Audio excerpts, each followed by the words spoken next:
This fanfiction written by Astora, user number 9675557 on fanfiction.net. It has been read and posted without author consent.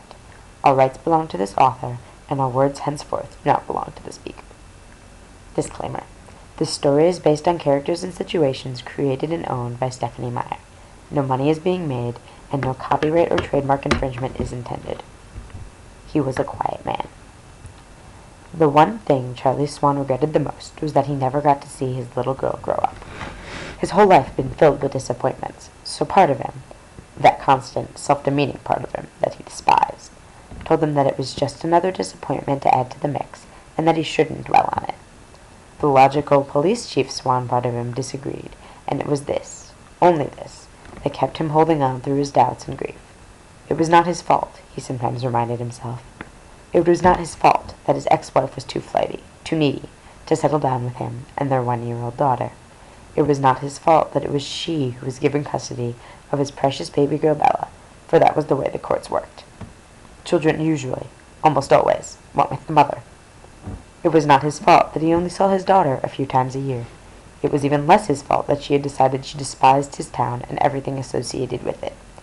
Charlie Swan was a quiet man, and he never let it show just how much her judgment meant to him, how much it hurt him. He was never quite able to understand Bella's loathing for Forks. All he really knew was what it meant, that he would see even less of his daughter. The years passed, and he saw less and less of her. Sometimes Renee, whenever she remembered that Bella actually had a father, sent pictures. Beautiful pictures of his little girl, at ages 5 and 9 and 14. Snippets of her life, single moments captured by the flash of a camera. One was at a birthday party that she didn't bother telling him about. Another was Bella at a park, taken from a distance, being pushed on a swing.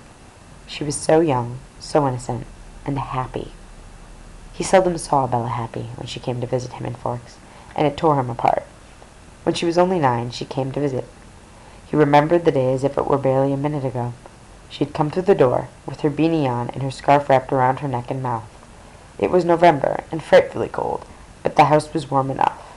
He had struggled in after her with her bags, his face wide with a smile. Months, almost a year, had passed since he had last seen her, and she'd grown. Her hair was longer, she was a little bit taller, and her face was a little more angular, having lost all of her remaining baby chubbiness. But then she turned towards him, and the look in her eyes nearly killed him. So disdainful. She was smiling, but it was so painfully forced that Charlie reckoned she'd look the same way if she were being stabbed. He'd asked her if she was happy to be here, and she'd nodded, quietly saying, "Yes, Dad. It's nice to see you again." No emotion. He'd stayed awake all that night. Charlie was what she was going to call him. She didn't call him Dad, and she hated it here. Charlie Swan was a quiet man, and he didn't make a fuss about it, instead suffering silently. He knew his daughter felt guilt for every little thing, and he knew that if she knew that he knew she didn't like it with him at Forks, she would get upset, and he didn't want that. So he smiled, and the two spoke only a little at dinner, since neither were very verbose, according to her. He hadn't corrected this, it made him smile, and he tried to make things more exciting for her by taking her fishing and letting her play with little Jacob Black. He made the most of what he had, but the feeling never left him. She didn't want to be around him, and he would never truly be able to watch her grow up.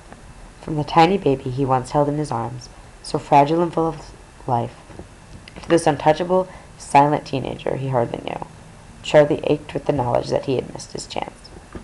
Sometimes he hated Renee for doing this to him. Sometimes he hated Forks for being the reason Bella stayed away.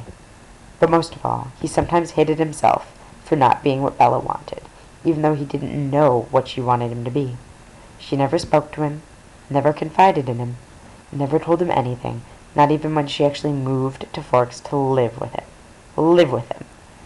He had been so excited that day, but he was a quiet man and had difficulty expressing his emotions, especially if he was around Bella. He didn't want her to get annoyed by his behavior, or upset that she could not or would not reciprocate, so kept it in check and welcomed her patiently, and told her that he bought her a car. She asked, "How cheap is cheap?" perhaps a little condescendingly. "Well, honey, I kind of already bought it for you, as a homecoming gift," he said, peeking sideways hopefully. He should have known. Money can't buy love. Her expression didn't change, and she kept staring glumly out the window at the pouring rain. You didn't need to do that, Dad. I was going to buy myself a car. I don't mind, he said quickly. I want you to be happy here.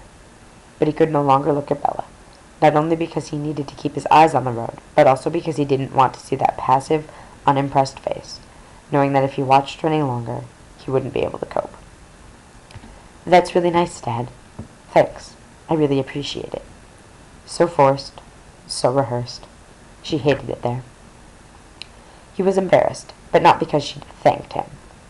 Did she know? Could she see right through him, how hard he was trying to win her affection and approval? Probably not. Although intelligent his daughter was, observant she was not. Well, now, you're welcome, he'd mumbled, and the conversation turned to stupid comments on the weather. Did she know how much she was hurting him? Did she know how much he yearned to be the father she wanted? Did she know how much he just wanted her to be happy? The questions haunted Charlie Swan, but never once did he voice them to Bella, terrified they would upset her. Charlie Swan was always a self-controlled man, and it was very rarely that he ever consciously disliked someone. Edward Cullen was one of the very, very few, maybe the only one, who fell into the category of hated. Over a little more than 2 years, he watched the boy and his daughter become closer, despising the amount of control he had over her, the power he wielded in the obviously unequal relationship. Small moments he watched in conflict. On one hand, he had never seen his daughter so happy. On the other, Cullen treated her like a child, condescendingly, like she was his daughter, not Charlie's. Jealousy was what it was. Jealousy that this boy treated her like a child, but could still make her happy in a town she so obviously hated. And furious that this boy could destroy her so completely when he left, so cruelly, so suddenly. 4 months of catatonic depression, 4 months of nightmares, 4 months of absolute misery, and nothing he did could help Bella. She wouldn't let him. It was then that he knew he had lost her forever, first to her mother, and now to this boy, and he would never, ever get her back. Hope was lost even more when the boy came back and decided that he loved her and wanted to marry her, and then they were married, his Bella, at the tender age of 18 on the cusp of 19. Then they were gone, just gone. She never looked back at the father who wanted nothing more for her than her happiness, and Charlie Swan never said a word about the cut that sliced his heart in two, never tried to tell her that she was hurting him, slowly killing him with her cynicism and detachment, never wanted to cause her misery. He was a quiet man.